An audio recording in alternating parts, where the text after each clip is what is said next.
Youth TV, empowering you.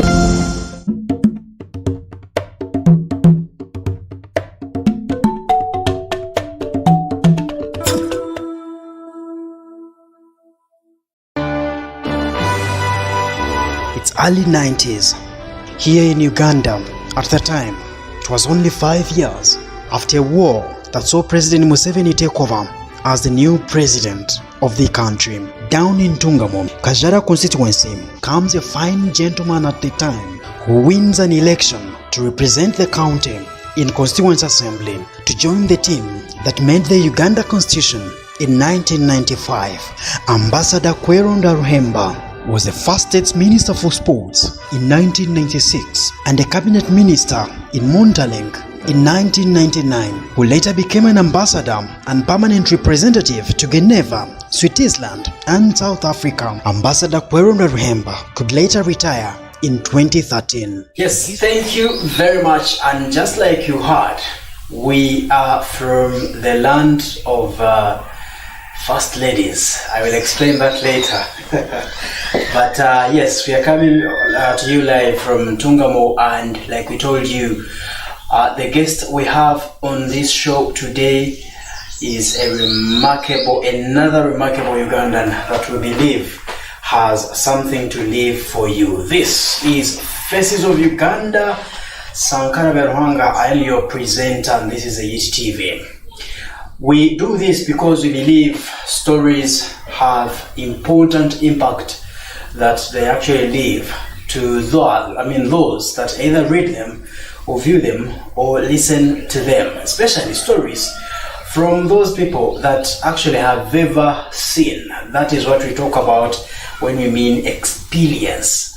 And trust me, you always have a lot to learn from that. Now, let's do just this. When we come back, we should be able to start with our guest today.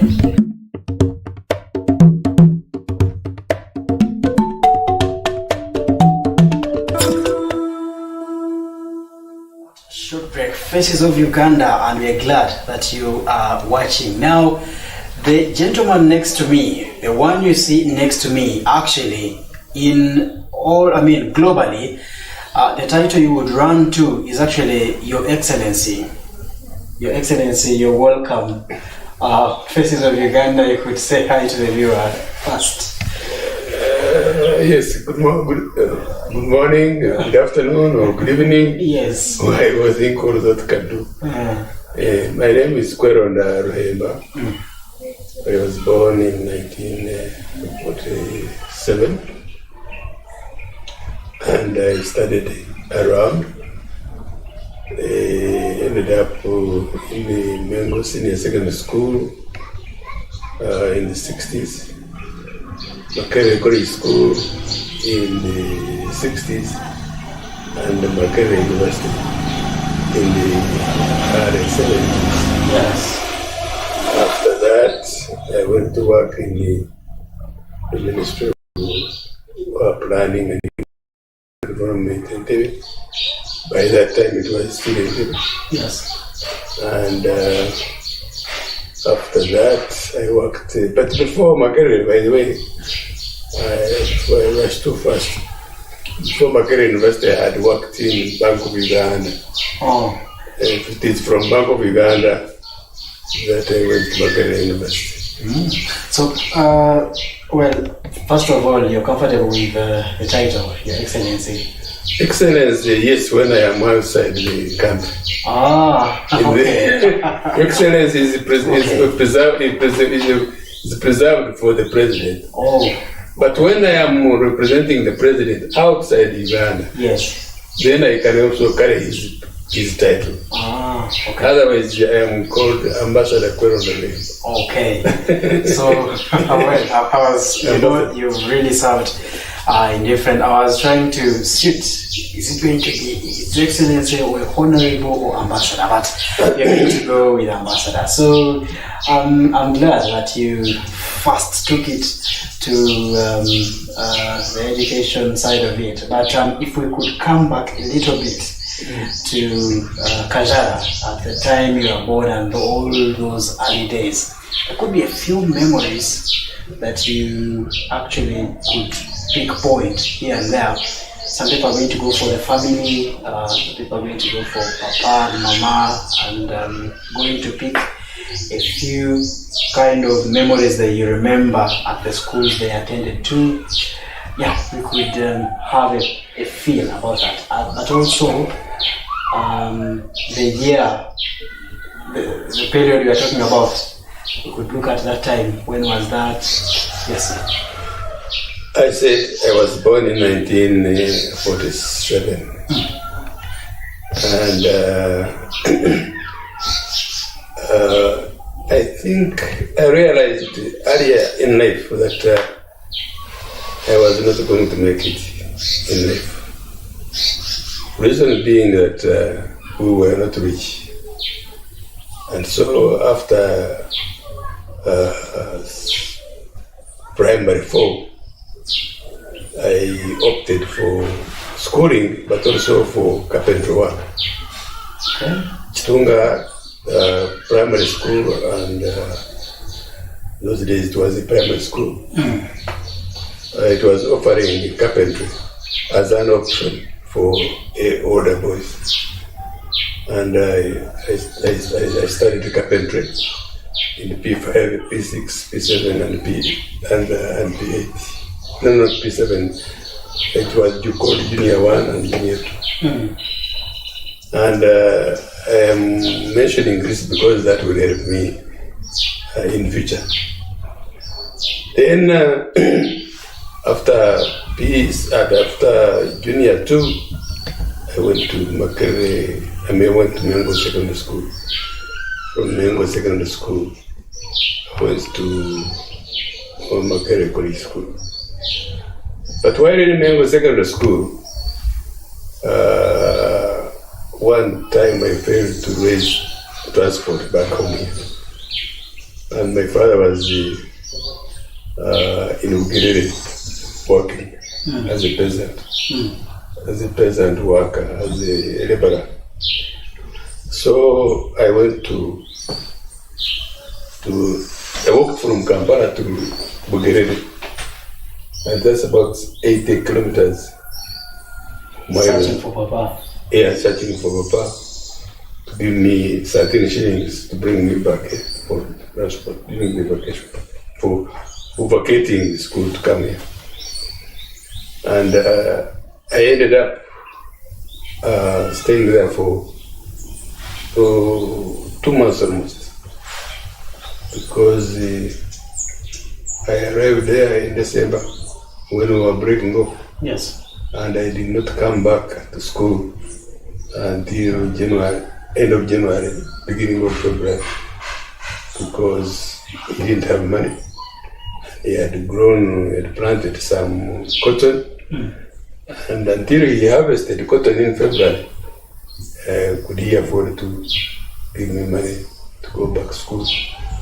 And I didn't. That holiday, that long holiday, I didn't come because I couldn't afford it. But while there, yes, I was also helping in that job. Him and his friends, whenever they went to the shamba to look after the cotton, me, I stayed behind, but I will mingle in the community there and get something to do in terms of food. I would either bring home cassava. Bugerere was known for matoke then in the 60s. So I end up bring home a bunch of matoke or a cluster of sweet potatoes. But that is something I will never forget. But it was also an eye-opener for me that these people you see walking around, they have nothing in the pocket somewhere. And there's nothing in the pocket for months. It could be 2 months, it could be 1 month, but yeah, for that month, yes, he has not seen, not even a shilling. So after that, after Bugerere and after paying school fees, That was, I was now going to senior 2. In senior 2, I looked for something relevant that I could do and then earn some money. So I remember I was a very seasoned carpenter. Yes. And I started looking around for carpentry work. Unfortunately, I found it. I found a man called Dixon. Dixon was making the organs. Organs means in the church organ. Like, for instance, that time he was making an organ for Ntungamo. We're talking about drums, xylophone, or... Oh yeah, those instruments. Okay, yes. He was making organs, and he was also tuning what are they called? Pianos. Yeah, pianos and organs and what have you. So that story was interesting because I went there, and it was about lunchtime, and he didn't know carpentry work at all because the piece of wood he was working on, you could see that he didn't even know how the grains of the wood were running. So he was approaching it from the opposite side. And this plane was digging it into the wood all the time. So, and you knew what to do. And I knew what to do. So when he went to have lunch inside the house, I stayed behind because I had not put the question whether he would give me a job or not. And when he went inside, I got this plane, and I could see there was something faulty. It was not on a square. So I opened it, I cut the bad part of it, and I sharpened it. After sharpening it, I put it back quickly, and I tested it, it was working. And you kept quiet? And I kept quiet. So when he came back, and I turned the wood around, so when he came back, he tried to plane as only to find that this time it was not digging into the timber, it was running smooth. He said, what has happened here? I kept quiet, and he repeated it. Did you touch my plane? I said, yes, sir. What did you do? I said, I cut it, I put it square, and I sharpened it. He said, do you know all that? He said, I said, yes, I do. And he said, you know a bit something about carpenter? I said, I'm a carpenter. I've done 4 years in carpentry. So he allowed me now to touch his wood and to plane. And I did it. And I could see where he had gone wrong, and I put a gauge and I put it. Realigned it. Yeah, I realigned it. So he said, now what do you want? I said, I had come to look for a job. He said, what kind of job? I said, this very job you are doing. He said, okay, you can think about it. You come back next Friday. The following Friday I went there, and there was plenty of work to do. So he engaged me at 5 shillings per hour. Per hour? Per hour. You struggled to get 13 while you were coming to look for Papa. This time you're making 5 per hour. Per hour. That was a month. And he gave me 3 hours every day. So I was going home in the evening with every after school. I was going home with 15 shillings. Sometimes cash, sometimes he would keep it for me until he was ready, and he would give it to me. So I could see my fortunes were turning around. While I was still there, working as a carpenter, our music teacher at school, Mengo Secondary School, retired. And when he retired, there is another young lady who came in to replace that old one. And my friend told me, oh, we have a new teacher, There was some excitement. And I went to sing, and I sang very well.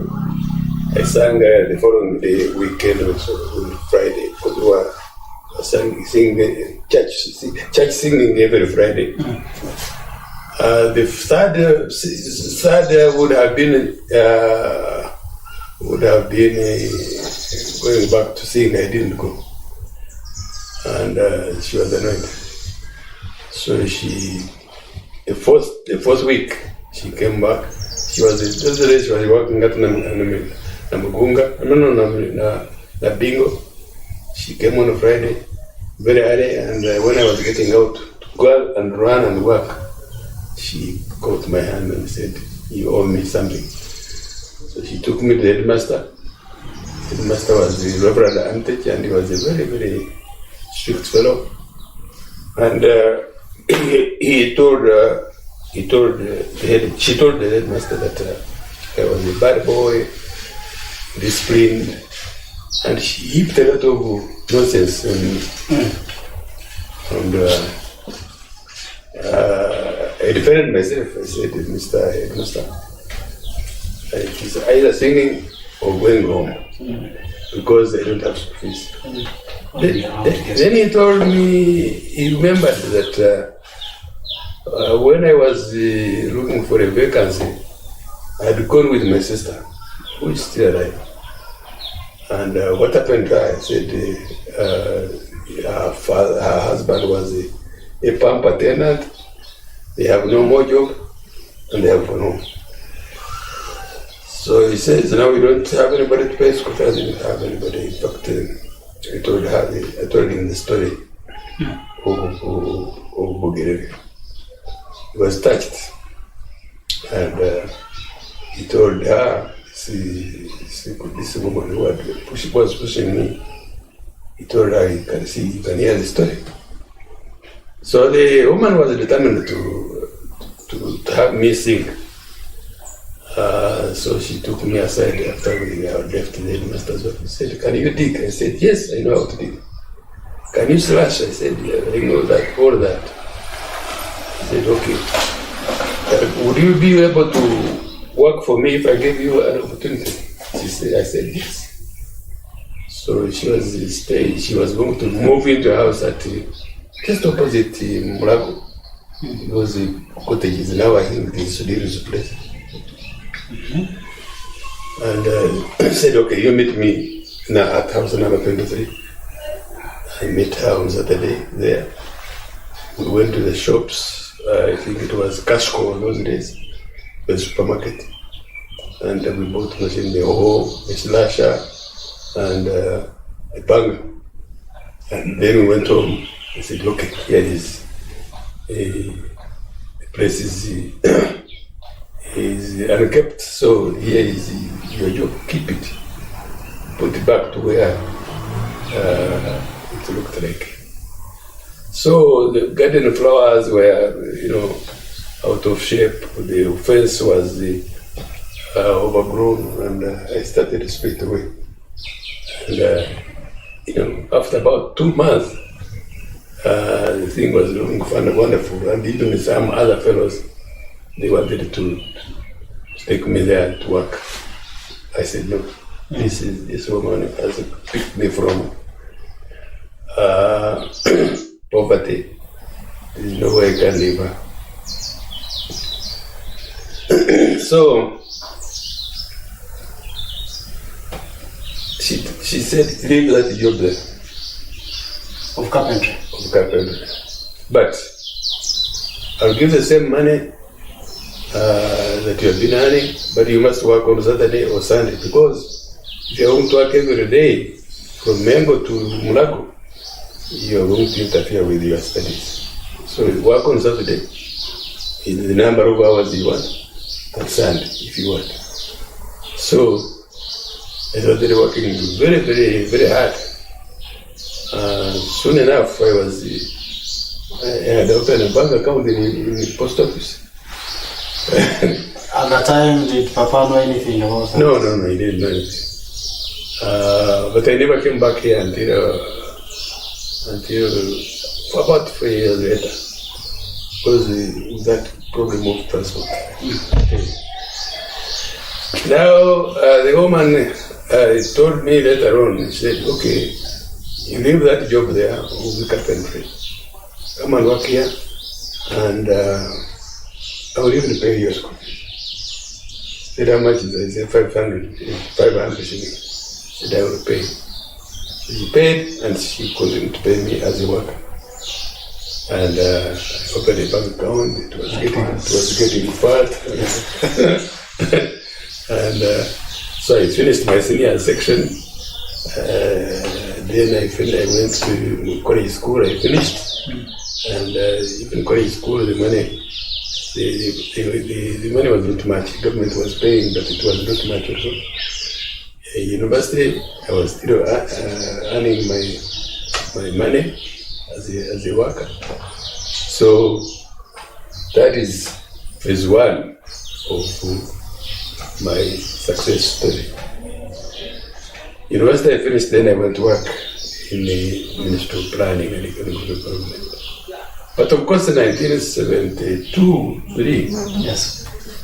When after Idi Amin came in, these people were harassed left and right. The Indians were set away, and Amin found you at work already. Yeah, Amin found me at work already. So they had to go. 73, she packed and went. But I had done some distance in the university, and the government was paying, so I had no problem anymore. 76, I worked in the government. I started working in the government. 77 in the government, the office of Idi Amin. I was working with a team of economists. Two were Pakistanis, one was the Turkish, another one was the Jamaican. Today it seems to be so hard to visit those offices. Where there's been some fast forward immediately after the university. How did we get to... No, during our time it was not hard. Because as soon as, before we went for a long indefinite vac from Makerere University, public service came and interviewed us. Uganda Public Service. They interviewed every outgoing student, outgoing graduate. And Speak out those who are going to work for government, for departments of government, or whatever. And so I was interviewed before I left Makerere. And when I was here, some people came and visited us here and to see where we were coming from. And those were days when they had to know where you were coming from. And, at Makerere, you did which course? I did economics and rural economics. And then I dodged the education because I didn't like to teach. But during the last year, during the last term, the government caught up with us. And the government said, you must do the diploma or you don't graduate. And so we went in a rush program, again paid by the government. And we spent there a few months and we got our diplomas. We were not many, those who had graduated about 15. Yeah. Yeah, so you finally graduate from Makerere. I graduated from Makerere. I work in the Ministry of Planning and Economic Development. And that's under Amin again. And Amin. Amin went in 79. Before him going, Of course, as Bazukuru, we've grown really hearing this kind of other stories about him. Well, I do not know what actually it was like with you people working in such offices. And in any case, anyway, if what they say about him was actually true, or if you as a person have any kind of memory that was so personal when it came to the Amin story that we hear today. No, Amin was very...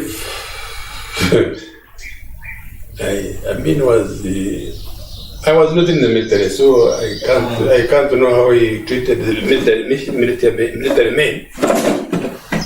But whenever he came to our office, and my office was very small, where I worked with his advisors on the action program.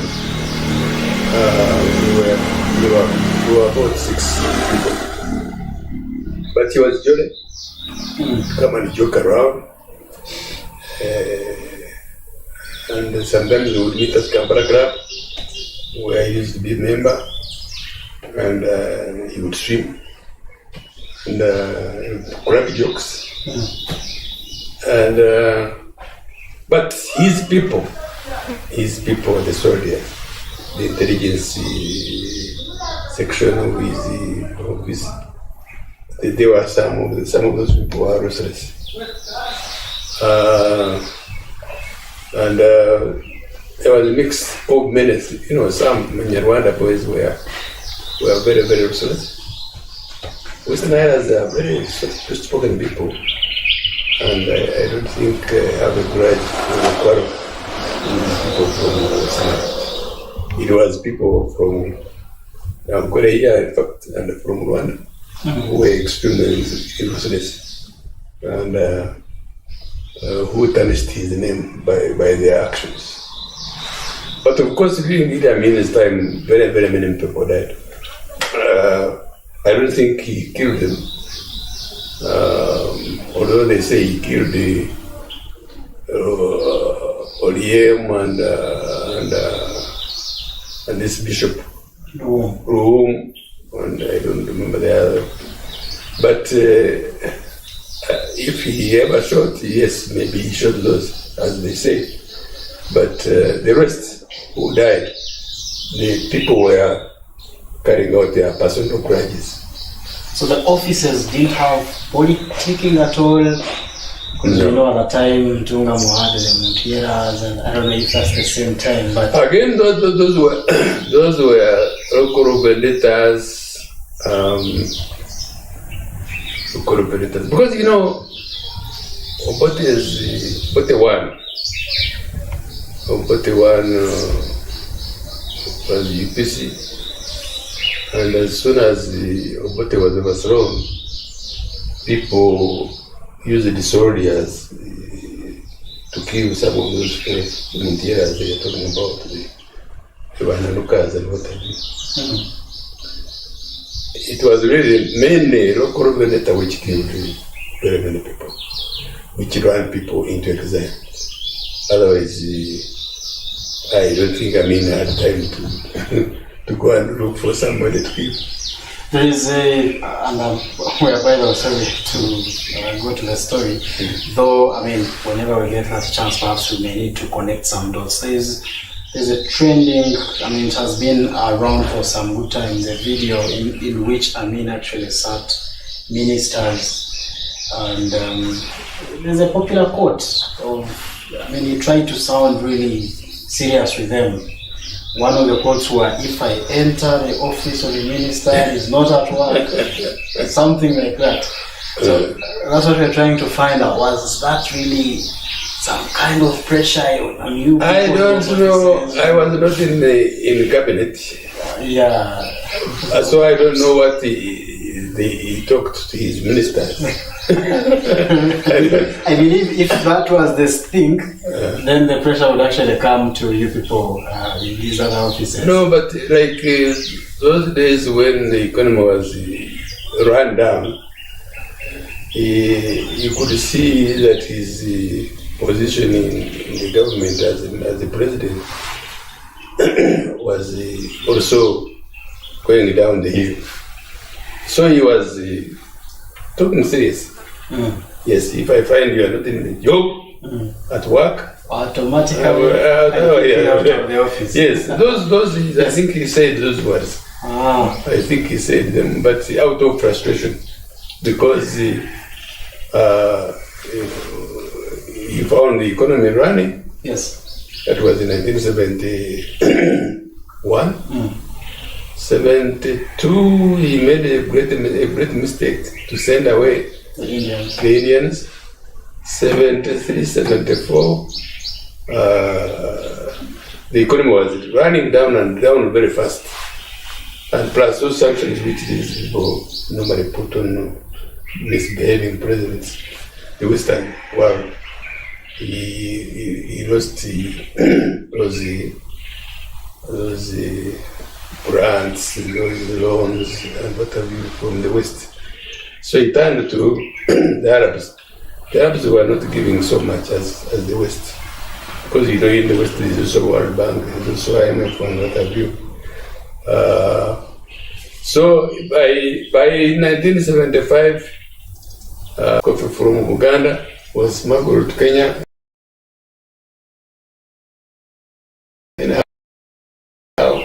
So the economy was in bad shape. By 1977, when he agreed to work with the World Bank and IMF, and then that was the group I was working with. Yes. By the time he agreed to work with those, and you can see where they were coming from, he insisted he wanted people from Pakistan, from Arab world, Muslims only. Yes. So he was like he had been squeezed dry completely. So he opted for IMF, World Bank, to give him some loans and push the economy forward. And the program I was working on with those people was rehabilitation action program, quick action to turn the economy around. I joined those people as soon as they came, 1976, 77, 78, and 79. He was pushed out, but the economy had not turned around. It was in bad shape. Even when he was saying those words that you have just mentioned, yes, it was out of frustration. The economy was not functioning at all. Lines, you could go and line up for 3-4 days before you could get a liter of petrol. Sugar, completely, it wasn't anywhere to be seen. So, all those essential commodities, they were not there. But Uganda being what it is, it survived. And I am sure it is the president of yesterday and today who made Idi Amin stay for those longer. So as someone who was in economic kind of office, do you regard that as the worst time Uganda ever faced? Yes, it was. It was a very bad time because we could spend days on a petrol station. Could park there today thinking petrol would come tomorrow, following day. Beer. Those of us who drink beer and enjoyed it. Sometimes you had to drive to Ruzira to follow this car, this lorry. to follow this lorry. Sometimes the lorry would end up in Kawempe. Yes. and unpack, they would unpack and put it on the side of the road for the bar to come and pick. And you would be there waiting, until they carry this beer to the shop, Very, very bad times. It was better times. So let's move now. 79, you say he was beaten. Amin was beaten, and then he ran away. And 1979 April,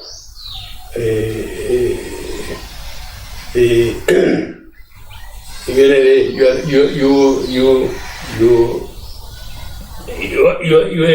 came after beating I mean, when I've been running away, a new government came in, NCC, National. Meanwhile, still with... No, they felt my people ran away. Oh. My people ran away, and so I went back to planning and economic development.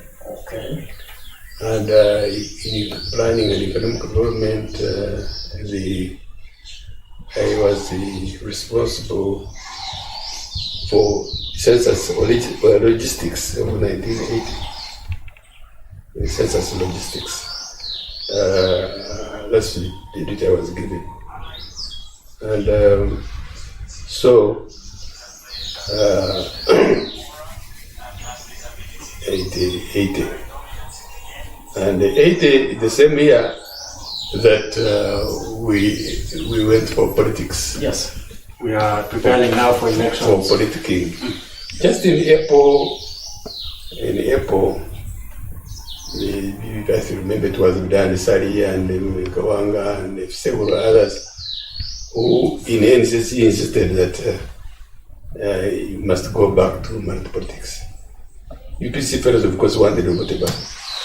The Kawangas also hoped that they would win this time because Obote had tarnished his name also. So the Kawangas were sure this time they would win.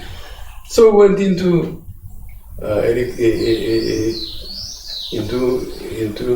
politicking from about April, May to 12th December when we voted. And I opted to stand here. That was under which party now? Under UPM. Ah, okay. UPM.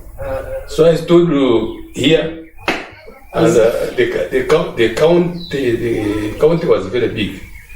From Nchikongo here, when the border with the Shema to Rwanda, the border with Rwanda. That was one county. That was one county. The whole of Bushenyi and Kajara was one county. So we ran around. And what influenced your decision to be part of was the party really popular around the year? I thought, we thought things would turn around for the better without those men for Obote's UPC. Oh. And secondly, at the last minute, nobody was willing to stand here in Kajara. No, Bushenyi was very difficult. Bushenyi was still UPC. Because of... Bushenyi district was simply difficult, UPC. The Kanyomozi, the Rangaranga, they were very ruthless.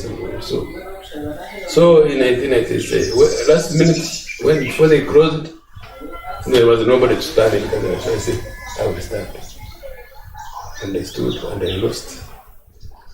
My DP man, he lost miserably.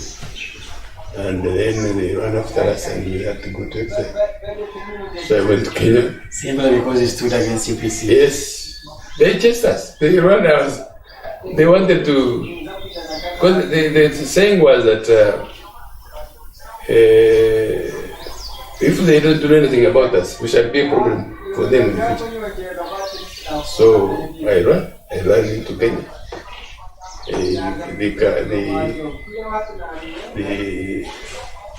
For good 5 years they were there. In fact, for the 5th year I came back because we had taken over, we had weekend about his government. So I came mainly to fight, but also to start a political school. Let's look at Exile. What was happening there? In Exile? Learning In Exile, I was working. I was teaching. Okay. That diploma which I had neglected. Yes. It turned out to be an asset. Because I was one of the few people who was employed. So I worked for the kind education company, and I worked in the Khan Academy. 81, 82, 83, and 84. So after that, you hear Museveni's, I don't know, the stories of Museveni. Well, he was already fighting. But yeah, 81 was, you see, elections was December 80. Yes. 81 in February, I think. They attacked Obama. After that, in 81 February, I had to run. Because that's when they came for you. They knew. Yeah, in fact, my young brother, this boy who drove here. Yes. His father died. He had come home to, first of all, to inform me that he was going to wed his wife, and if I couldn't contribute. And that was about a Friday. Saturday, is a friend of mine who was working in Machili. He was a staff sergeant. Saturday he came to me and said, "Man, do you want to die?" I said, "Why?" He said, "They are looking for you. We are rounding you up." Including me, he said, "Yes." So, what are you suggesting? He said, "Let me drive you to Mukono and find your way anywhere and stay there for quite some time." There were so many people who went to exile at the time. Was it so easy to do so? It wasn't, but life is life. Life is life. You have put it right. Life is life. You have to run. Yes, you have to run. Okay. Yeah, let's come back. You're coming back from exile. 85. I came back. They advised that I go through Rwanda, that Utapire would pick me up, and I was picked up from Kigali by Utapire, and I came on the struggle. And then when I came, they told us, "You people go to the library and research and want you to do political work." So we went to the library, and we studied until we compiled what we wanted to do. And we wrote a program for teaching. So we started the political school in one of the forests in. I have some days ago sat with Karema Nathan, and he talks about the same library. Could it have been the same time? Yeah, the Karema. Yes. Karema what? Well, there is a doctor in Malala called Dr. Nathan Karema. That he was in the same library? Yes. What he was? Yeah. He was in the same library, almost the same story like yours. They also picked him through Kigali. Karema. But well, if you don't, then I don't. I remember Kakoza Mtare. I remember Jagenda Chibrahango. Those were the people. Oh, so let's roll a bit because, like I told you, those who really want to get the whole picture. I don't remember Karema. Kahinda picked you from Kigali. at the time. I mean, it was because they are not yet in the government, and this president was free almost. Remember, we had attacked Basindi and got a lot of equipment. Yes. We had attacked Kabarole, and Kabarole the army ran away. And so Rukunjiri, all this up to Luera. Yes, was really taken over. Yeah, it was really taken over. There was no problem here. Okay. Yes, let's roll now. We're in Fort Poto. In Fort Poto, some soldiers, the fighting soldiers, mainly were in Mulima, the hills, And so what we had to do mainly here was political work. Because the area was semi-hostile, but also excited that the new regime is coming in. So people were willing to learn, they were excited. So much recruitment took place here, in Kunjiri, in Kajara here, and Ntungamo, and generally the whole of Angola. So we lifted up the army. By the time Kampala was taken, people from this area, I'm talking about plus Kabarole, were many. Did you ever go to the bush? The bush, no. I don't think you can call it a bush. I don't think I faced the danger. Yes. Or somebody shooting at me. No. Mainly. You maintained the mobilization. Yeah, because for us, as soon as we arrived, they said, your job is mobilization, Kaseja Matiak, myself, and several others was to mobilize until we started the school. And when we started the school, I was specifically now in school, 85, 86, and part of 87. In fact, when they took over Kampala, I was still in football. And the cadres we had started with, we didn't arrive in Kampala with them until about March 86. And that time the government was already taken, the ministers were already appointed. Yes. And what have you. So I stayed in the school. Later on we moved the school from Fort to Ntungamo, in that bush of Ntungamo. Then later on we moved it to Wachiso. Then later on we moved it to Chankwanzi. And after Chankwanzi, in 87, the president appointed me the deputy minister in cooperatives. So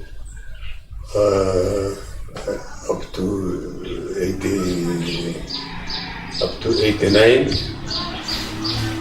I was in cooperatives.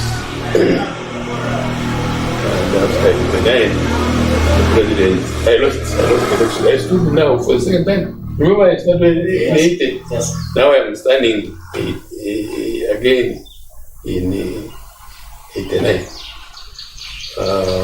For that time we were standing in that was for lining up. Okay. Yeah, lining up. Yeah. Then after that, I lost to this man Kanyomozi. I lost to him because to fight Kanyomozi was like fighting a lion. Because Kajara here was UPC, it was the origin, I think, of UPC. Ushenyi was worse, but Kajara was the worst in terms of how deeply UPC was entrenched. So Kanyomozi was a walkover, more or less. Plus rigging, of course, which was there. But I don't think they were rigging them. We never suffered the UPM already in terms of rigging. We were not there, we were very few.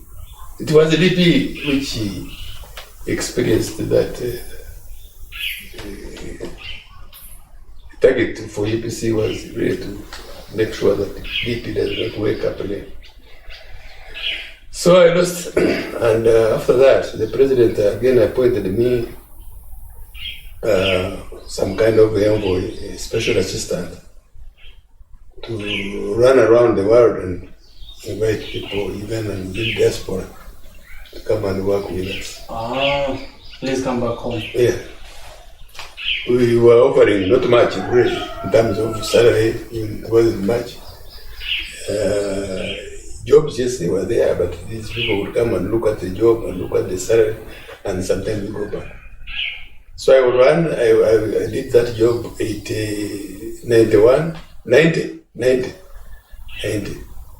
Because I remember I met, we had a wedding for, I think it was Kweyamba. Then I went to Ntungamo proceed to Kampala. That's why I found these cars were coming from Kampala. And when I went to take petrol, I found their Rwigyema at the petrol station. And they said, no, you can't take petrol from here because I bought all of it. I said, what is happening? He said, you see, stay in Jerusalem and you don't know what is happening there. Those were his words. Stay in Jerusalem and you don't know what is happening. By the way, Rwigyema at that time was assistant minister in the Ministry of Defense of Uganda. That is before he crossed. So was the fuel for that? The fuel was for that, but I didn't know. But I could see these pickups, these Isuzu KB, small pickups. They were coming and from soldiers. And of all kinds, Baganda, Achoris, and what have you, Banyarwanda. You know, he tells me, you live in Jerusalem and you don't know what is happening. He said, anyway, I went and booked some petrol from some other restaurant and I went to Kampala.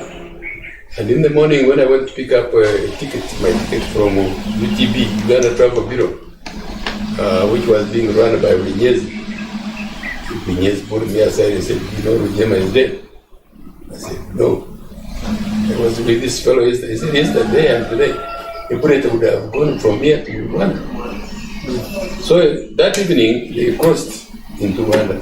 Oh. And he was killed. That's very nice. That's very nice. Killed by people who Gangana, the fellow who lowered him in actually, who lowered him and said, quickly, you come and otherwise the way is getting worse. They were the one who engineered his killing. So, okay. That the same week, that ticket I was going to buy in the Rwigyema's shop was taking me to America to take up my first assignment recruiting. So I went to that evening. I went to America, and we had a conference in Dallas, and Kagame found us. Kagame, they were stuck. After 1 week, they were stuck. They didn't know what to do, and they had to bring in Kagame. And I remember I attended the first meeting, which was fundraising for Kagame to come and take over from Rwigyema. And they had lots of questions were thrown at me, as if I had come from one. Anyway. Well, they knew at least you have a story. But they did, because Rwigyema was with us. He was the minister, assistant minister, and I had seen his when he went to cross. So that was 80 what? 90, yes. 90. Yeah, 90. 90. First of the year. 90. So I ran that job until I won CA. You came back and I was working from here. I would go to America, Canada, Britain, what have you. There is no country I didn't go to. I visited the world. That job was good for me. Now I know the world. Yes. I know Russia, the whole of Russia. Whenever here there was somebody, I would go there. Uzbekistan, Tashkent, Baku, those towns here, Leningrad. I know all those towns. 1994. I won elections in Kajara County to represent the county in Parliament, in the Constituent to go to the Constituent Assembly, represent the constituency in making the constitution. And immediately after the promulgation of the constitution, which was in 1995, we went into another election, parliamentary election. So before we go for the other one, you're part of the team that formulated the constitution? Yes, 1995. Then maybe I'm attending. Yes. And then after that, I also won the elections to go to Parliament. Maybe the sixth Parliament. Yeah, a bit before we go to that. What had happened? What was there need for? Like all this time, we didn't have a constitution. We had a constitution, but it had been tampered with many times. Yes. It had been amended here and there. And the country was run unconstitutionally for some time. But the two didn't change much. Yes. Then 86 to 95. It was always good. It was even the 70s reign, 86 to 95 was you could say unconstitutional also, because other than that article number 1 which was changed. So we needed a new parliament.